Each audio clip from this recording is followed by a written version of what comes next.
فإن مع العسر يسرا إن مع العسر يسرا। আল্লাহ পাক বলেন, জেনে রাখো দুঃখ এবং কষ্টের সাথে রয়েছে সুযোগ আর সুবিধা, আর অসচ্ছলতার সাথে রয়েছে উদার সচ্ছলতা। জোরে কোন সুবহানাল্লাহ। কাজে ভয় পাওয়ার কারণ নাই, হতাশ হওয়ার কারণ নাই, মন আশায় বুক বেঁধে রাখো। গুনাহ করেছো, হতাশ হয়ো না।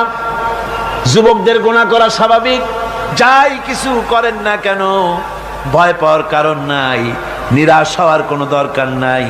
আল্লাহ পাক ডেকে বলেছেন, কুল ইয়া ইবাদিয়াল্লাযীনা আসরাফু আলা আনফুসিহিম লা তাকনাতু মির রাহমাতিল্লাহ।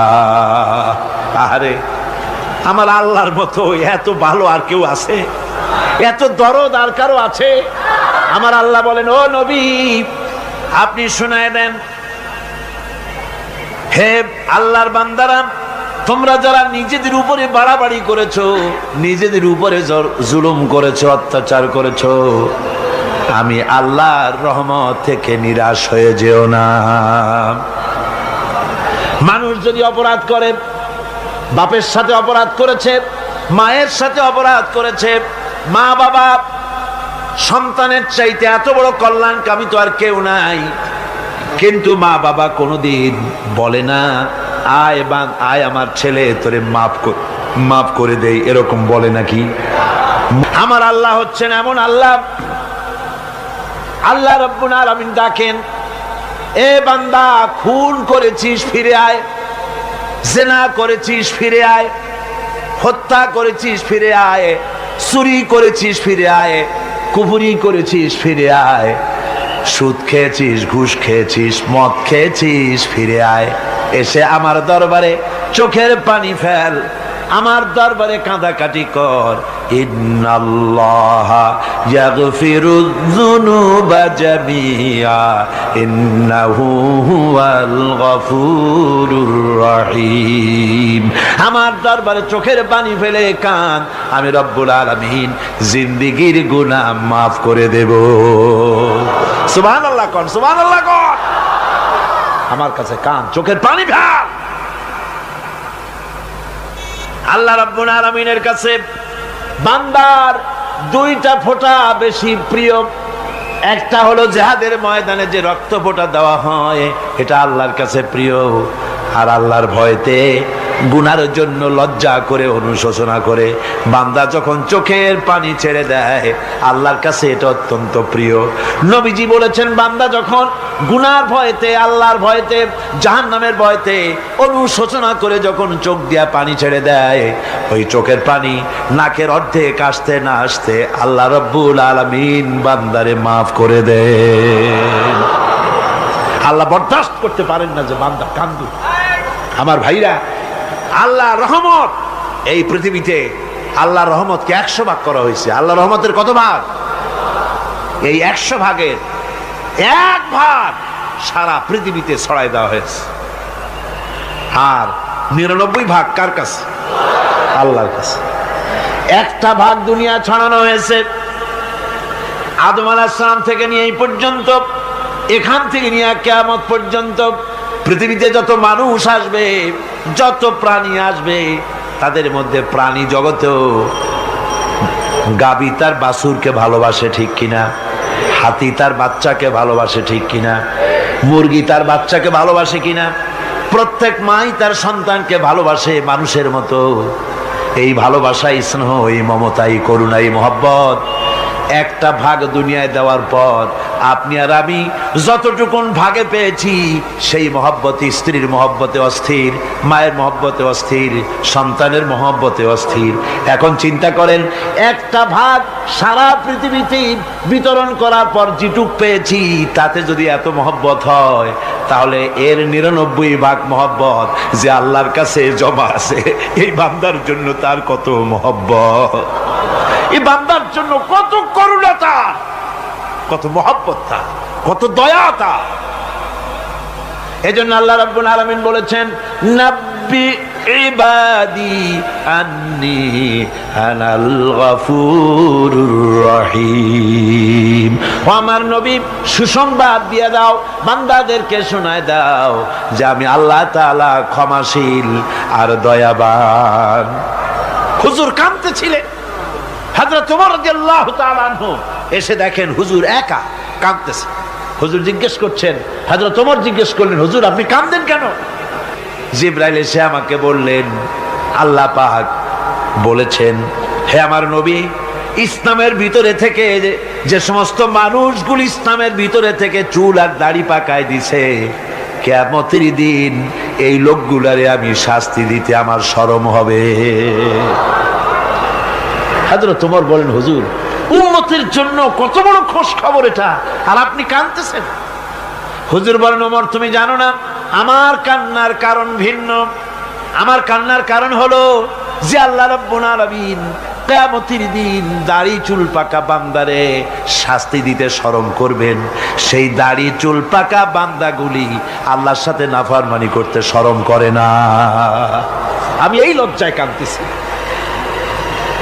ভাইরা, হুজুর আল্লাহ পাক বলেন, ও আমার নবী, রাতের আধারে যখন একটা বুড়া আমার দরবারে হাত উঁচু করে, একটা বুড়া মানুষ রাতের আধারে যখন আমার দরবারে হাত উঁচু করে আর যখন বলতে থাকে, রব্বুল আলামিন আমার পেছনের জীবনটা বড় খারাপ করেছি, এমন কোনো কাজ জীবনে করি নাই যা তোমার কাছে কিছু দাবি করতে পারি, সব রকমের নাফরমানি করেছি, আজ আমি বুড়া হয়ে গেছি, কামাই করতে পারি না, ছেলে আমাকে চোখে দেখতে পারে না, পুত্রবধূ আমাকে ঘরে জায়গা দেয় না, আমার স্ত্রী আমাকে দেখতে পারে না, রোজগার করতে পারি না, হাঁটতে পারি না, চলতে পারি না, সবার কাছে আমি তিতা হয়ে গেছি, আমি দাঁড়াতে পারি না, কোমরে ব্যথা পাই, হাঁটুতে ব্যথা পাই, চলতে পারি না, কানে শুনতে পাই না, চোখে দেখতে পারি না, আর তোমার কাছে কিছু চাইয়া নেব এমন ভালো কাজও করি নাই। এইভাবে যখন বান্দা কাঁদতে থাকে আমার দরবারে, ও আমার হাবিব আমার রহমতের দরিয়ায় জোশ মেরে যায়, আমার শরম হয় এই বুড়াটারে কেমনে খালি হাতে ফিরাইয়া দেই। সুবহানাল্লাহ, সুবহানাল্লাহ। আমার আল্লাহর এত দয়া, আমার আল্লাহর এত মায়া, এত মহব্বত। আমার আল্লাহ রাব্বুল আলামিন বলেন, وَإِذَا سَأَلَكَ عِبَادِي عَنِّي فَإِنِّي قَرِيبٌ। ও আমার হাবিব, আমার বান্দা আমার ব্যাপারে প্রশ্ন করে, আমি বান্দার একদম নিকটে। কোরআন শরীফের ভিতরে যত জায়গায় রাসূলকে বলা হয়েছে সুয়ালের কথা, আপনাকে প্রশ্ন করা হয়, আল্লাহ তার জবাব কুল এই কথা বলে জবাব দিয়েছেন। যত জায়গায় সুয়াল এসেছে, যেমন কোরআনে কারীমের মধ্যে আল্লাহ পাক বলেন, ওয়ায়াসআলুনাকা আনিল মাহিদ, মেয়েদের হায়েজ সম্পর্কে জিজ্ঞাসা করা হয়, কুল হিয়া আযা, হে নবী আপনি বলুন। এভাবে করে কুল দিয়ে জবাব দেওয়া হচ্ছে। আবার প্রশ্ন করা হচ্ছে, ওয়ায়াসআলুনাকা আনিল আনফাল, এই গনিমতের মাল সম্পর্কে হুজুর আপনাকে, হে নবী আপনাকে প্রশ্ন করা হয়। আল্লাহ কুল দিয়া জবাব দিলেন। আল্লাহ বলেন আপনি বলেন। ওয়ায়াসআলুনাকা আনিল খামরি ওয়াল মাইসির, আল্লাহ পাক বলেন নবী আপনারে প্রশ্ন করা হয়, কুল ফিহিমা ইসমুন কাবীর, আল্লাহ কুল দিয়া বললেন তুমি বলো। আবার বলা হলো, ওয়ায়াসআলুনাকা আনিল আহিল্লা কুল হিয়া মাওয়াকিতু লিন্নাস, ও নবী আপনাকে প্রশ্ন করা হয় চাঁদের ক্রমবর্ধমান এবং ক্রমহ্রাস, এই যে বাড়ে আর কমে, পূর্ণিমা হয় অমাবস্যা হয়, কেন হয় আপনি বলুন। কুল, আপনি বলেন এটা আমি অক্ত এবং সময়, বছর আর দিন গণনা করার জন্য পৃথিবীবাসীদের জন্য বিনা পয়সায় একটা ক্যালেন্ডার বানাইয়া আকাশে ঝুলাই রেখেছি। এভাবে যত জায়গায় এসেছে আপনাকে প্রশ্ন করা হয়, তত জায়গায় আল্লাহ জবাব দিয়েছেন কুল, আপনি বলেন। গোটা কোরআন শরীফের ভিতরে এই একটি মাত্র জায়গা যেখানে বলা হয়েছে আপনাকে প্রশ্ন করা হয়। আল্লাহ এখানে বলতে পারতেন কুল, আপনি বলেন আল্লাহ তোমাদের নিকটবর্তী, এভাবে জবাব হয় নাই। এটা কায়দাটা হলো এই, আল্লাহ বলতেছেন ওয়াইজা সালাকা ইবাদি, ও আমার নবী প্রশ্ন তো আমার বান্দারা আমার ব্যাপারে করেছে, এবার আপনার জবাবের কোনো দরকার নাই।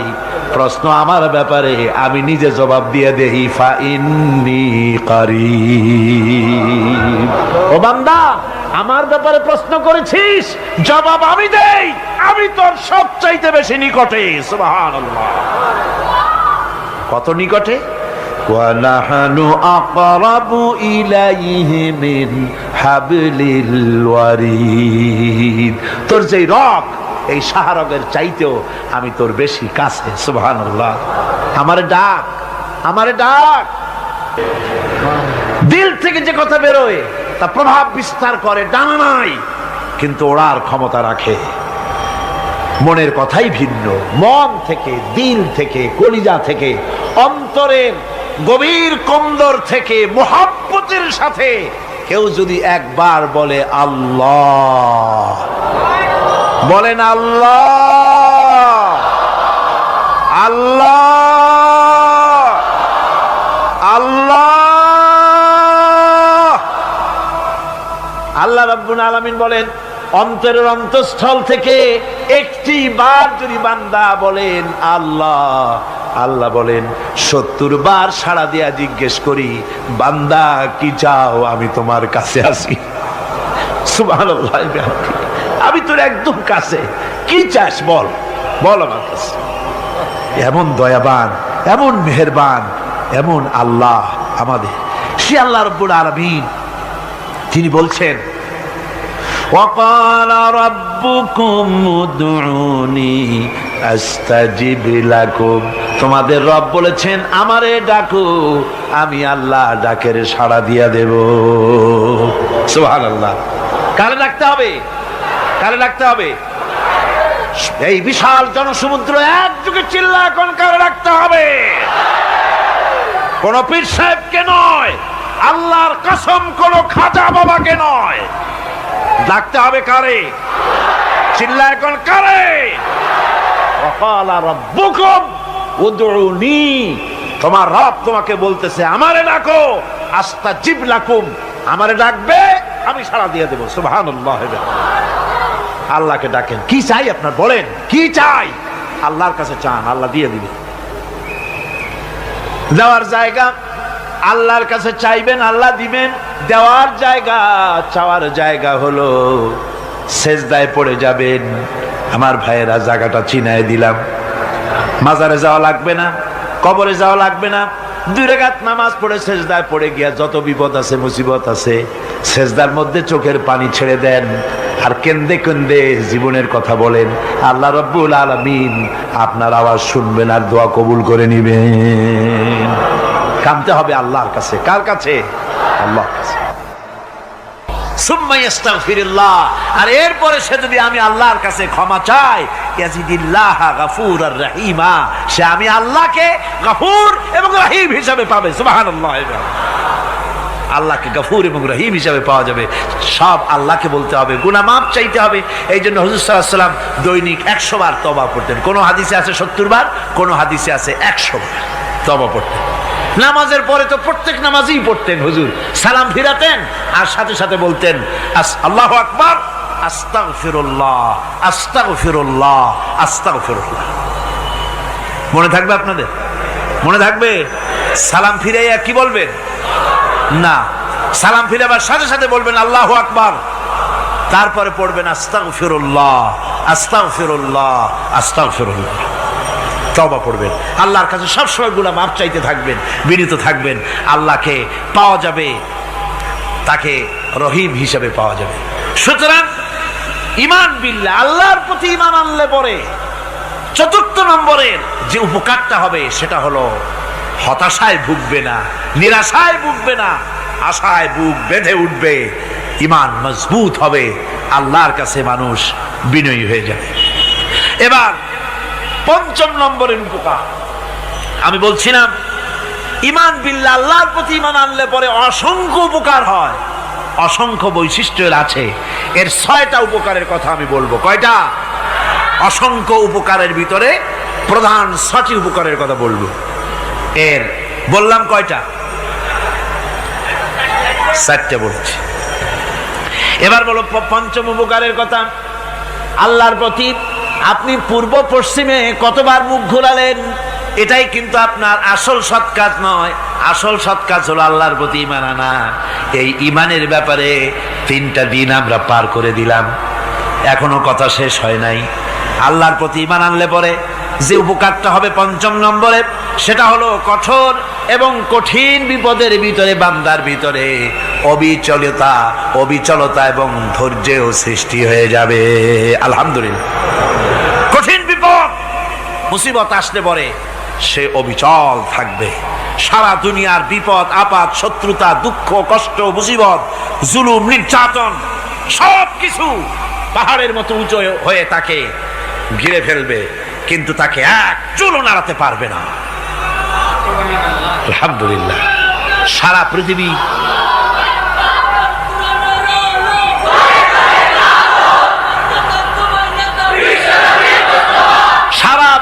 একদিকে আর সে একা একদিকে থাকবে। বিরোধিতা তো হবেই, বিপদ তো আসবেই। কারণ হচ্ছে আল্লাহ রাব্বুল আলামিন বলেছেন, ইউরিদুনা লিইউতফিউ নূরাল্লাহি বিআফওয়াহিহিম ওয়াল্লাহু মুতিম্মু নূরিহি ওয়ালাউ কারিহাল কাফিরুন। ওরা চায় মুখের ফু দিয়ে আমার আলোকে নিভিয়ে দেবে, কিন্তু আমি আমার আলোকে পূর্ণতা দান করব। তাতে কাফের বেঈমানদের কলজায় যত জ্বালা যন্ত্রণা হোক, আমার দিন কেউ মিটাই দিতে পারবে না। সুবহানাল্লাহ। সুতরাং বিপদে অবিচলতা আসবে, সে অটল হবে, মজবুত হবে। কোরআনে কারীম বলতেছে, ওয়া কাযালিকা জাআলনা লিকুল্লি নাবিয়্যিন আদুওয়াম মিনাল মুজরিমিন। এই পৃথিবীতে এমনি করে আমি সকল নবীদের শত্রু বানিয়েছি, সব পাপিষ্ঠ অপরাধীদেরকে। নবীদের সাথে বিরোধিতা করেছে কারা? পাপিষ্ঠরা, অপরাধীরা। আজও খুঁজে দেখেন, আজও ইসলামী আন্দোলনের বিরোধিতা যারা করে সবগুলি কি? পাপিষ্ঠ। সত্য কিনা কর? ইসলামী আন্দোলনের বিরোধিতা যারা করে হিসাব করে, চোখ দিয়ে তাকায় দেখেন, খুঁজে দেখেন তাদের নামগুলি। মদখোর, জিনাকার, বদমাশ, চোর, হাইজাকার, বেনামাজি, লুটেরা, মিথ্যাবাদী, সবচাইতে সমাজের নিকৃষ্ট লোকগুলি ইসলামের বিরোধিতা করে।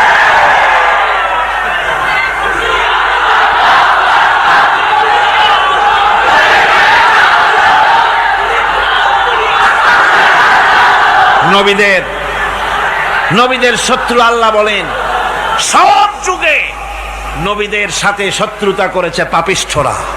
আল্লাহর কথা। কার কথা? সকল যুগে নবীদের সাথে শত্রুতা করেছে পাপিষ্ঠরা, নিকৃষ্ট ধরনের অপরাধীরা। সুতরাং নবী রাসূলদের অবস্থা যখন এই, তখন দ্বীনের দাওয়াত যারাই দেবে তাদের কিসমত এরকম হবেই।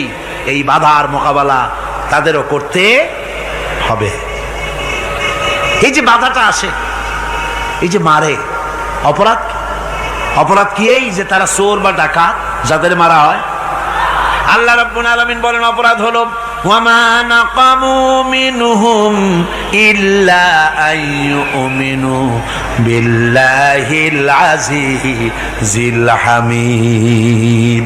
অপরাধ হচ্ছে ইমানদার লোকদের উপরে নির্যাতন চালিয়েছে, অন্য কোনো কারণে নয়। কারণ একটাই, তারা আল্লাহর জমিনে আল্লাহর দ্বীন প্রতিষ্ঠা করতে চেয়েছে, আর কোনো অপরাধ না। জমিন আল্লাহর, জমিন কার? এই বিশাল জনসমুদ্র গর্জে উঠুন একযোগে, বলুন জমিন কার? আইন চলবে কার? এখানেই সংঘর্ষ বেঁধেছে আবহমান কাল ধরে। মানুষ অত্যাচারিত হয়েছে, সাহাবায়ে কেরাম অত্যাচারিত হয়েছেন। বুখারী শরীফের হাদিসে এসেছে, রাসূল করিম সাল্লাল্লাহু আলাইহি ওয়াসাল্লামের কাছে হযরতে খাব্বাব গিয়ে উপস্থিত হয়েছিলেন। হযরতে খাব্বাব বলেন, হাদিসটা এভাবে লেখা হয়েছে বুখারীতে, ওয়ান খাব্বাব বিন আরিদ রাদিয়াল্লাহু তাআলা আনহু قال شكونا إلى رسول الله صلى الله عليه وسلم وهو متوسد بردة له في ظل الكعبة রাসূলুল্লাহর কাছে গেলাম, কাবা শরীফের কাছে গিয়ে দেখি নবীজি একটা চাদর গায়ে দিয়ে তিনি আরাম ফরমাচ্ছিলেন কাবা শরীফের ছায়ায়। সেখানে গিয়ে বললাম, আলা তাস্তানসিরু লানা আলা তাদউ লানা ইয়া রাসূলুল্লাহ, হে আল্লাহর রাসূল, আপনি কি আমাদের জন্য আল্লাহর কাছে দোয়া চাইবেন না? আপনি কি আল্লাহর কাছে আমাদের জন্য সাহায্য চাইবেন না?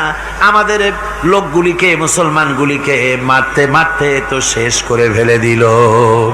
তারা আমাদের সুমাইয়াকে মারলো, আমাদের খাব্বাবকে উটের সাথে পায়ের দড়ি লাগায় টানলো, আমাদের খোবায়েবকে তারা আগুনের উপরে চিৎ করে শোয়ায় রাখলো, না খায় রাখতেছে, মারতেছে, কষ্টে তো শেষ হয়ে গেলাম।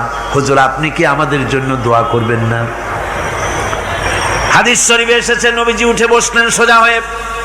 নবীজি বলেন, ও আমার সাহাবী, ও খাব্বাব, শোনো, তোমাদের আগে এই পৃথিবীতে যারা দ্বীনের দাওয়াত দিতে এসেছিলেন তাদেরকে সমকালীন রাষ্ট্রশক্তি, সমাজ শক্তি তাদেরকে ধরত। ফায়ুখাজুর রাজুলো, তাদেরকে তারা ধরত। ফায়ুহফারু লাহু ফিল আরদ, আর তার জন্য জমিনের ভিতরে কবর বানাইতো। ওই কবর ফায়ুজালু ফিহা, ওই কবরের ভিতরে তাকে কোমর পর্যন্ত গেড়ে দিত। সুম্মা ইউতা বিল মানসার, এরপরে করাত আনতো। ফায়ুদাউ আলা রাসিহি, খণ্ডিত করে ফেলে দিত। মা ইয়াসুদ্দুহু যালিকা আন দীনিহি, ও আমার খাব্বাব, এত কষ্ট দেওয়ার পরেও সেই যুগের কোন মুসলমানকে, দ্বীনের দায়ীদেরকে আল্লাহর দ্বীন থেকে এক চুলো তারা সরাই দিতে পারে নাই, এক চুলো সরাতে পারে নাই। ওয়াল্লাহি, ও খাব্বাব, আমি আমার আল্লাহর নামে কসম করে বলছি, লা ইউতাম্মান্নাল্লাহু হাযাল আমরা হাত্তা ইয়াসিরার রাকিবু মিন সানা ইলা হাযরামাউত। আমি কসম করে বলি, আল্লাহ রাব্বুল আলামিনের এই সানা থেকে হাযরামাউত পর্যন্ত লোকেরা যাতায়াত করবে, সুন্দরী রমণীরা গমন করবে, সদাগরেরা যাতায়াত করবে, টাকা নিয়া পয়সা নিয়া যাতায়াত করবে। তাদের মনের মধ্যে লুটের ভয়, টাকার ভয়, চুরির ভয়, ডাকাতির ভয়, জেনার ভয়, হত্যার ভয়, ধর্ষণের ভয়, কোনো ভয় থাকবে না। লা ইয়াখাফু ইল্লাল্লাহ, আল্লাহ ছাড়া কোনো ভয় থাকবে না। এমন একটা সমাজ, এমন একটা সময় আসবে। ওয়ালাকিন্নাকুম তাস্তাজিলুন, অথচ খুব তাড়াহুড়ো তোমরা করতেছো। তাড়াহুড়ো করো না, সময় আসবে ইনশাআল্লাহ। আমার ভাইয়েরা, আমার বন্ধুগণ, কঠিন বিপদে অবিচলতা এবং ধৈর্যের দৃষ্টান্ত রেখে গেছেন আম্বিয়া আলাইহিমুস সালাম। সুবহানাল্লাহ। কঠিন বিপদে অবিচলতা, দৃঢ়তা, ধৈর্য কারে বলে, তার দৃষ্টান্ত কারা রেখেছেন? আম্বিয়া আলাইহিমুস সালাম। ওনারাই আমাদের আদর্শ, নবীরাই আদর্শ। সাহাবায়ে কেরাম রিদওয়ানুল্লাহ তাআলা আলাইহিম আজমাইন আমাদের আদর্শ। ভাইরা আমার, মুসা আলাইহিস সালামকে ফেরাউন যখন ঘিরে ফেলে দিল, কোরআনের সব কথা গল্প গুজবার ইতিহাসের জন্য লেখা হয় নাই। কোরআনের মধ্যে যা লেখা হয়েছে সব বান্দাদের উপদেশের জন্য, যাতে করে লোকেরা চিরটা কাল এর থেকে উপদেশ নেওয়া নিজেদের তৈরি করতে পারে। জোরে বলেন সুবহানাল্লাহ। মুসা আলাইহিস সালামের কথা আল্লাহ বলেন, ফেরাউন তাকে ঘিরে ফেলে দিল, পালাবার রাস্তা নাই।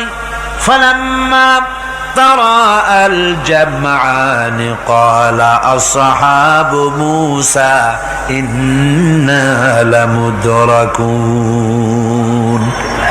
মুসা আলাইহিস সালামের উম্মতেরা বললেন, হে মুসা, পাকড়াও হয়ে গেছি, পালাবার রাস্তা নাই। তিন দিক থেকে আমাদেরকে ঘেরাও করেছে ফেরাউনের শক্তি। সামনে কি? দরিয়া, আর তিন দিকে কি? ঘেরাও আন্দোলন। পালাবার পথ নেই, পালাবার পথ নাই। সারাশি আক্রমণ, ঘেরাও আন্দোলন। মুসা আলাইহিস সালামকে ঘেরাও করে ফেলেছে, পালাবার উপায় নাই। একদিকে দরিয়া, তিন দিকে ফেরাউনের শক্তি। এই যে ঘেরাও টেরাও, মানে নতুন তো না, ধর্মঘট নতুন না, এ পুরানা জিনিস। এই পৃথিবীতে সর্বপ্রথম ধর্মঘট কিসের উপরে হয়েছে জানেন? এই পৃথিবীর প্রথম ধর্মঘট হয়েছে পেঁয়াজ রসুন আর ডাইলের উপরে, মুসা আলাইহিস সালামের জামানায়। লান নাসবিরা আলা তাআমিন ওয়াহিদ, আমরা এক রকমের খাদ্য আর খাবো না, আমাদের পেঁয়াজ দেওয়া লাগবে, ডাল দেওয়া লাগবে, রসুন দেওয়া লাগবে। সর্বপ্রথম ধর্মঘট হয় মুসা আলাইহিস সালামের জামানায়, সেখান থেকে শুরু হয়েছে। কিন্তু মশাল মিছিল যে আসলো কই থেকে, এইটা আমি খুঁজে পাইনি। পরে প্রত্যেকটা জিনিসের তো ইতিহাস আছে, আমি খুঁজতে খুঁজতে পেলাম। আমি জানি না এর ইতিহাস মূলে কোথায়, কিন্তু আমি যদ্দূর খুঁজে পাইছি সেটা হলো মশাল মিছিলের আবিষ্কার হয়েছে লঙ্কায় রাবণের সময়। সুতরাং আমরা যা করব প্রত্যেকটা জিনিসের পেছনে সুন্নতে নববীর কোনো না কিছু থাকতে হবে। কথা বুঝতে পেরেছেন? তিন দিক থেকে ঘেরাও হয়ে গেছে, পালাবার কোনো রাস্তা। হযরতে মুসা আলাইহিস সালামের কাছে উম্মতেরা বললেন, পালাবার তো কোনো পথ নাই, এখন উপায়টা কি? আমাদের তো আর উপায় নাই। মুসা আলাইহিস সালাম দেখেন বিপদে পড়ে গেছেন, কিন্তু ধৈর্য হারান নাই, ভয় পান নাই। ভয় পাইছিলেন? ভয় পেয়েছেন? প্রশ্নই ওঠে না। মুসা আলাইহিস সালাম আল্লাহ পাক যাদেরকে বলেছেন উলুল আযম, রাসূল যাদের বলেছেন তার মধ্যে হযরত মুসা একজন উলুল আযম পয়গম্বর। চারটিখানি কথা না, আল্লাহ কথা বলছেন তার সাথে, কালিমুল্লাহ তিনি। সুবহানাল্লাহ। কর মুসা আলাইহিস সালাম শোনালেন, কাল্লা ইন্না মাইয়া রাব্বি সায়াহদিন। কখনো নয়, আমার উম্মতেরা ভয় পেও না, আমার রব অবশ্যই আমাকে পথ দেখাবে। সুবহানাল্লাহ। তিন দিক থেকে শত্রু, একদিকে দরিয়া, পালাবার কোন রাস্তা নাই।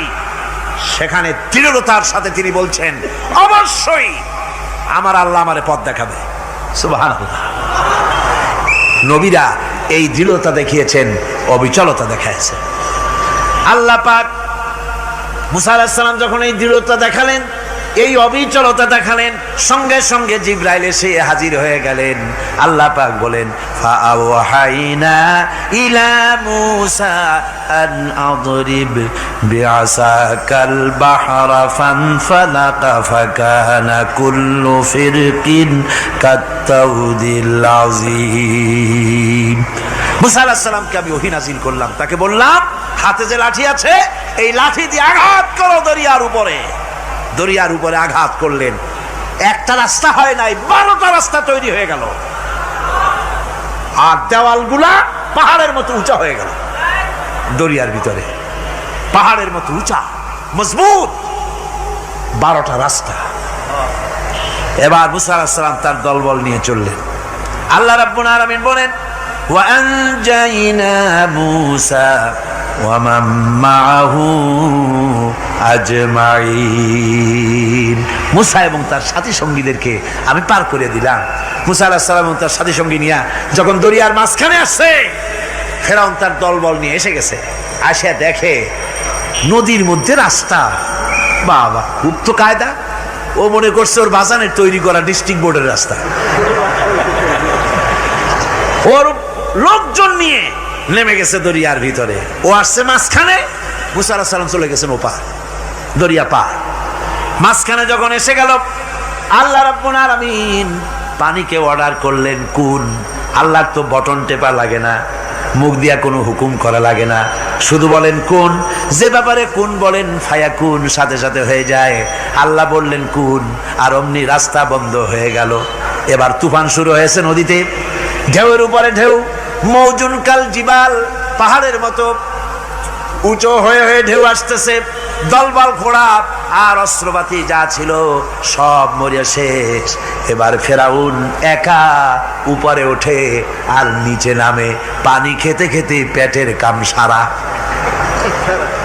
জনমের খাওয়া খাইছে পানি, এখন জান যায়, বাঁচবার আর উপায় নাই, বাঁচবার আর উপায় নাই। ফেরাউন তার নিজের জীবন সম্পর্কে হতাশ হয়ে গেল। এবার ফেরাউন বলতেছে, আমানতু আন্নাহু লা ইলাহা ইল্লাল্লাযী আমানাত বিহি বানু ইসরাঈল। আমি ঈমান আনলাম, আমি ঈমান আনলাম আল্লাহ ছাড়া কোনো ইলাহা নাই। ওই আল্লাহর উপর ঈমান আনলাম যে আল্লাহর উপরে ঈমান এনেছে বনি ইসরাঈলেরা। আল্লাহ যাতে ঠিক পায় যে কোন আল্লাহর উপর ঈমান আনছে। বনি ইসরাঈলের আল্লাহর উপর ঈমান আনলাম। আল্লাহ এই তো মুসলমান হয়ে গেছি, এরপরও আমারে সুবাও কেন?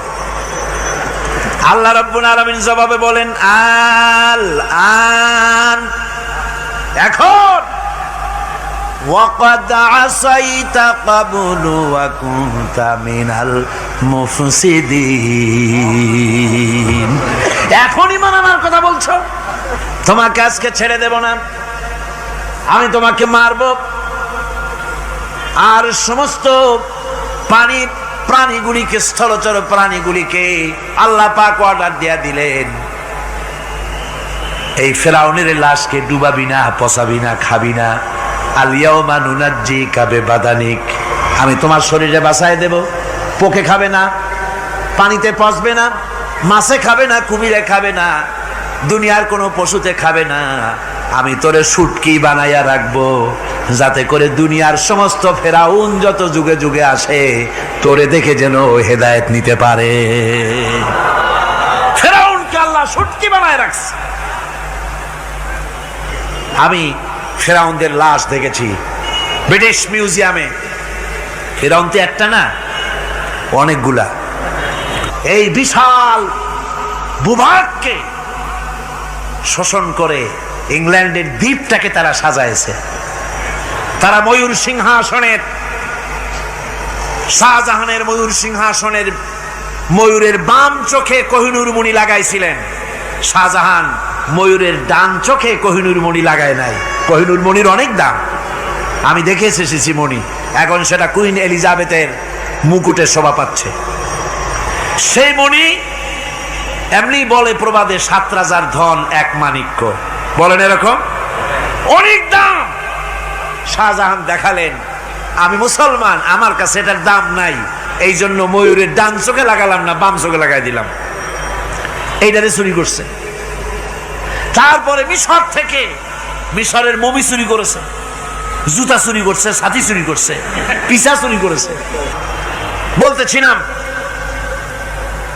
যে পৃথিবীতে আল্লাহ রাব্বুল আলামিন নবীরা তাদের চরিত্র দিয়ে বিপদের মোকাবেলা করে, দুনিয়ার সামনে কঠিন বিপদের মোকাবেলা করে অবিচলতা, দৃঢ়তা দেখায় গেছেন যে কেমন করে এই পৃথিবীতে বিপদের সামনে মোকাবেলা করতে হয়। ধৈর্য ধরতে হবে। বিপদ আসবে পাহাড় সমান হয়ে, আপনাকে ধৈর্য ধারণ করতে হবে সেভাবে বুক বেঁধে। যেহেতু এটা যদি বিশ্বাস হয় যে আমার কিসমতে যা আছে তার থেকে বেশি কিছু হবে না, তাহলেই আপনার ধৈর্য আসবে, ভয় পাবেন না। কথা ঠিক কিনা কন? এবারে হযরত হুদ আলাইহিস সালাম সম্পর্কে আল্লাহ রাব্বুল আলামিন বলেন, হযরতে হুদকে যখন ষড়যন্ত্র হলো কাফির বেঈমানেরা তাকে মেরে ফেলার জন্য যখন সরকারি ষড়যন্ত্রে লিপ্ত হয়ে গেল, হযরতে হুদ সমাজের এই চ্যালেঞ্জের মোকাবেলা করলেন। হযরত হুদ বলেন, ফাকিদুনি জামিআন সুম্মা লা তুনজিরুন ইন্নী তাওয়াক্কালতু আলাল্লাহি রাব্বি ওয়া রাব্বিকুম। তোমরা তোমাদের ষড়যন্ত্র আমার বিরুদ্ধে যত পারো আমার বিরুদ্ধে ষড়যন্ত্র চালাও, এতটুকুন আমার অবকাশ দিও না। আমি এমন আল্লাহর উপরে ভরসা করেছি যার হাতের ভিতরে তোমাদেরও জান আর আমারও জান। যা পারো তাই করো। সরকার সমস্ত শক্তি একত্রিত হয়ে আমার মোকাবেলা করো। একদিকে হুদ আলাইহিস সালাম, আর একদিকে গোটা জাতি। হযরত হুদ ভয় পায় নাই। সুবহানাল্লাহ খান। ঈমান বিল্লাহ মানুষের কলিজাকে এভাবে শক্ত করে দেয়। কোন আলহামদুলিল্লাহ। হযরত ইব্রাহিম বলেন, শোনো জিবরাইল, আমি যদি আগুনের ভিতরে পড়ে যাই আর আগুনে পুড়ে যদি ভস্ম হয়ে যায়, আমার আল্লাহ যদি এতে খুশি হন, তাহলে আমি আমার রব্বুল আলামিনকে খুশি করার জন্য এভাবে 1000 বার পড়তে আমি রাজি আছি। ইব্রাহিম আলাইহিস সালাম আগুনের ভিতরে পড়ে গেলেন। আল্লাহ রাব্বুল আলামিন আগুনের প্রতি নোটিশ করে দিলেন, ইয়া নারু কুনি বারদাও ওয়া সালামান আলা ইব্রাহিম। আগুন আমার ইব্রাহিমের জন্য শান্তিদায়ক, ঠান্ডা হয়ে যা। ইব্রাহিম আলাইহিস সালাম জ্বলছেন, পুড়ে গেছেন। নমরুদ তার প্রাসাদের ছাদে বসে ইব্রাহিম আলাইহিস সালামের পোড়া দৃশ্য দেখে আনন্দ করবে, আগুনের দিকে তাকায় দেখে ইব্রাহিম আরামে বসে আছেন। পোড়া তো দূরের কথা, জামাও পড়ে নাই। ও ডাক দিয়া বলে, রে আগুন, গোটা জাতি নিয়ে তোর পূজা করলাম, আমার দুশমন কেন জ্বালাইতে পারিস না? তোর জ্বালানো শক্তি কি নষ্ট হয়ে গেছে নাকি? আগুনের ভিতর থেকে আওয়াজ বেরিয়ে এলো, নমরুদ, আমার ভিতরে দাহ্য শক্তি, জ্বালানো শক্তি আছে কি নাই যদি প্রমাণ করতে চাও, টেস্ট করতে চাও, তুই নিজে আয়, তোরে সুদ্ধা তাম দুনিয়া জ্বালাই দিতে পারি, ইব্রাহিমের এক গাছা পশম জ্বালাইতে পারি না। বিশ্বকবি আল্লামা ইকবাল কি সুন্দর করে বলেছেন, আজ ভি হো জু ইব্রাহিম কা ইমা पैदा आग कर सकती है एक अंदाजे गुलिस्तां पैदा।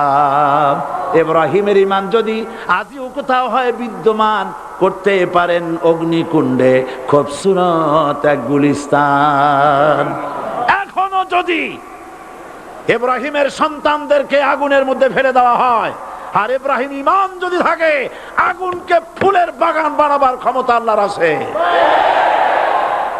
চিরকাল আল্লাহ পাক এই কালেমাকে দিয়েছেন আল্লাহর সার্বভৌমত্বকে প্রতিষ্ঠা করার জন্য। আয়াতুল কুরসি শুধু পড়ে বুকে ফু দেওয়ার জন্য নয়, পড়েন আমার সাথে, আল্লাহু লা ইলাহা ইল্লাহু আল হাইয়ুল কাইয়্যুম। দুনিয়ার সমস্ত পয়গম্বর অত্যাচারিত হলেন, শুধু তাই নয়, বিশ্ব নবী আখেরি জামানার পয়গম্বর নবী মুহাম্মদ রাসূলুল্লাহ সাল্লাল্লাহু আলাইহি ওয়াসাল্লাম জাতির কাছে আসলেন। তিনি এসে বললেন, ইয়া আইয়ুহান নাস কুলু লা ইলাহা ইল্লাল্লাহ। প্রথম দাওয়া শুনছেন কথা? রাসূলুল্লাহ বলছেন, ও জাতি, আমার রাসূল তো মক্কার রাসূল না শুধু, মদিনার রাসূল না শুধু, আরবি ভাষা ভাষীদের রাসূল না শুধু, আমার নবী কি নবী? চিল্লায় বলেন।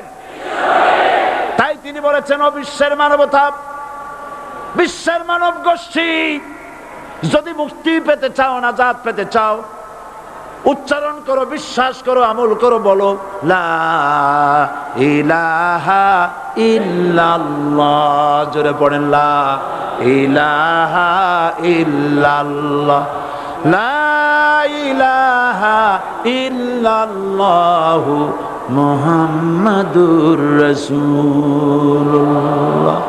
আবু জাহেল বুঝছিল কলেমার অর্থ? কথা বলেন না কেন? আবু জাহেল বুঝছিল? উতবা, সাইবা, মুগিরার গোষ্ঠীরা বুঝছিল? বুঝেছে।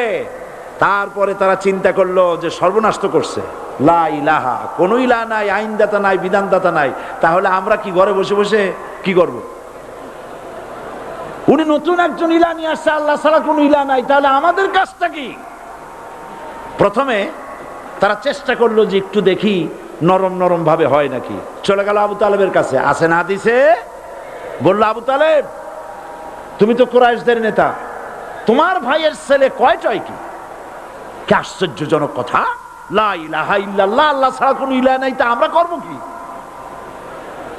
তোমার ভাতিজাকে বুঝাও লা ইলাহা ইল্লাল্লাহর দাওয়াত বন্ধ করে দিক, এর বিনিময়ে টাকা লাগে টাকা দেব, সোনা লাগে সোনা দেব, যত সুন্দরী মেয়ে চায় তাও দেব, নেতৃত্ব চায় তাও দেব, তবু যেন কালেমার দাওয়াত না দেয়। আসিনে কা হাদিসে আছে কিনা? নবীজি যখন বাড়ি ফিরলেন, চাচা আবু তালেব নিজের কলিজার টুকরা সন্তান হযরত জাফর আলীর চাইতে তিনি ভালোবাসতেন কলিজার মতো করে মুহাম্মদ সাল্লাল্লাহু আলাইহি ওয়াসাল্লামকে। বলছে, বাবা এমন কথা কেন বলো যাতে লোকেরা খেপে যায়? এই কথাগুলি বলো না, ওরা আমার কাছে এই সব প্রস্তাব দিয়ে গিয়েছে। রাসূলুল্লাহ প্রস্তাব শুনে এগ্রি করলেন? জি। আমার নবী বলেন, ও আমার চাচা আবু তালেব, প্রস্তাবকারীদেরকে শুনিয়ে দিন। হুজুরের সাথে তখন অনেক লোকজন নাকি? অনেক অস্ত্রপাতি? কিচ্ছু নাই, আল্লাহর শক্তি ছাড়া কিছুই নেই।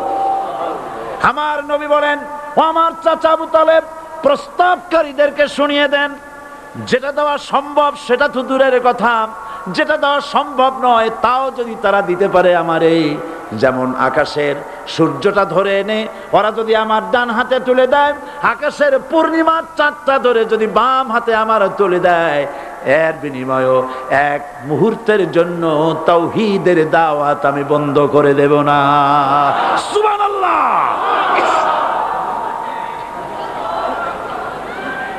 রাসূল করিম সাল্লাল্লাহু আলাইহি ওয়াসাল্লাম তাদের এই প্রস্তাবকে যখন গ্রহণ করলো না, কাফেরেরা বুঝলো। আমি আগেই বলেছি 3 শ্রেণীর লোক বাধা দিয়েছে। কয় শ্রেণী? প্রথম শ্রেণী কি? রাষ্ট্র শক্তি, তাদের হাতে অস্ত্রপাতি তো খুব শক্তি।